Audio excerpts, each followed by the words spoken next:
नमस्कार, मी Neha. Deshonnati news bulletin मध्ये आपलं स्वागत आहे. जाणून घ्या आजच्या ठळक घडामोडी.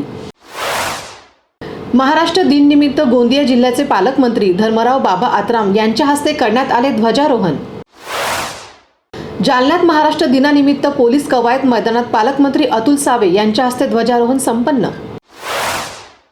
परभणी महाराष्ट्र दिन निमित्त जिल्हाधिकारी रघुनाथ गावंडे यांच्या हस्ते मुख्य शासकीय ध्वजारोहण संपन्न. महाराष्ट्र दिन निमित्त नवी मुंबई महानगरपालिकेच्या मुख्यालयात करण्यात आली आकर्षक विद्युत रोषणाई. अमरावती शहरात महाराष्ट्र दिन आणि कामगार दिन निमित्त विभागीय आयुक्त निधी पांडेय यांच्या हस्ते ध्वजारोहण.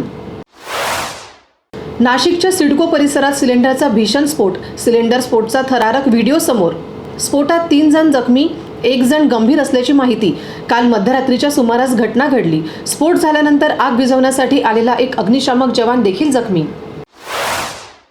उत्तर प्रदेशचे मुख्यमंत्री योगी आदित्यनाथ आज सोलापूर दौऱ्यावर होते. भाजप उमेदवार राम सातपुते यांच्या प्रचारार्थ सभा आयोजित करण्यात आली होती. त्या सभेला ते उपस्थित होते. भाजप प्रदेशाध्यक्ष चंद्रशेखर बावनकुळे आज नाशिकमध्ये निलिमा पवार यांच्या भेटीला. नाशिकची उमेदवारी जाहीर होण्याआधी बावनकुळे निलिमा पवार यांच्या भेटीला. निलिमा पवार या भाजप नेत्या अमृता पवार यांच्या आई आहेत. अमृता पवार या येवल्यातून छगन भुजबळ यांच्या विरोधात निवडणूक लढवण्याची तयारी करत होत्या.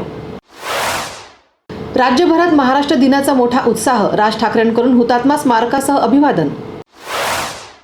महायुतीच्या राज्यात 42हून अधिक जागा निवडून येतील. धुळ्याचे पालकमंत्री गिरीश महाजन यांचा विश्वास. कच्च्या अभ्यासाचे कच्चे लिंबू म्हणजे संजय राऊत. आमदार ॲडव्होकेट आशिष शेलार यांची संजय राऊतांवर टीका. कामगार दिनानिमित्त मजदूर संघटनांकडून बुलढाण्यात मोटारसायकल रॅली. रॅलीमध्ये बुलढाणा शहरातील विविध क्षेत्रात काम करणारे कामगार सहभागी झाले होते. स्टँडिंग खासदार शिवसेनेचे असल्याने नाशिकची जागा शिवसेनेकडे गेली. भाजप प्रदेशाध्यक्ष चंद्रशेखर बावनकुळे यांचे विधान.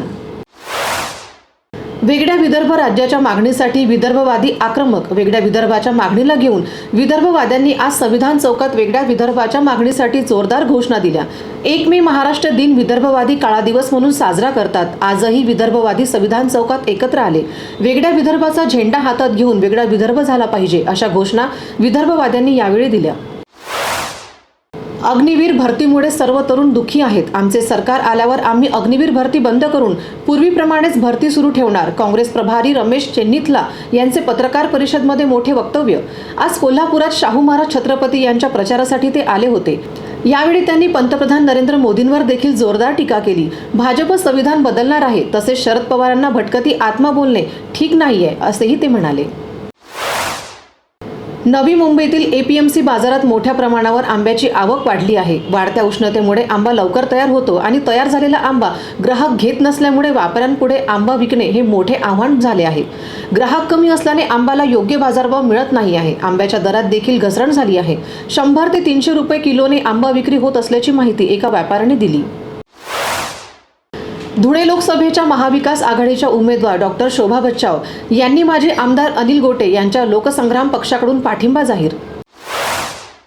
शरद पवार यांच्या सुनबाई यावेळी दिल्लीला जाणार हे नक्की. भाजपच्या महिला प्रदेशाध्यक्ष चित्रा वाघ यांचे मोठे वक्तव्य. गेल्या 1 महिन्यांपासून नाशिक लोकसभेचे उमेदवार कोण अशी चर्चा रंगात असताना आता हेमंत गोडसे यांच्या नावावर शिक्कामोर्तब झाले आहे. मात्र हेमंत गोडसे यांना उमेदवारी दिल्याने भाजपकडून इच्छुक असलेले दिनकर पाटील नाराज असून त्यांनी आपली नाराजी उघडपणे मांडली आहे. ईव्हीएम बाबत लोकांमध्ये संभ्रम निर्माण झाला आहे. निवडणूक आयोगाने याचा खुलासा करावा. आमदार जितेंद्र आव्हाड यांचे पत्रकार परिषदेत वक्तव्य. याचबरोबर हे बातमीपत्र संपलं. पुन्हा भेटूया नवीन घडामोडींसोबत. नमस्कार. मुंबई, पुणे, नागपूर, मराठवाडा असो का विदर्भ, राजकीय, सामाजिक, शैक्षणिक क्षेत्र असो का क्रीडा, सर्वच घडामोडीचे विश्लेषण पाहायला विसरू नका. फक्त देशोन्नती न्यूजवर.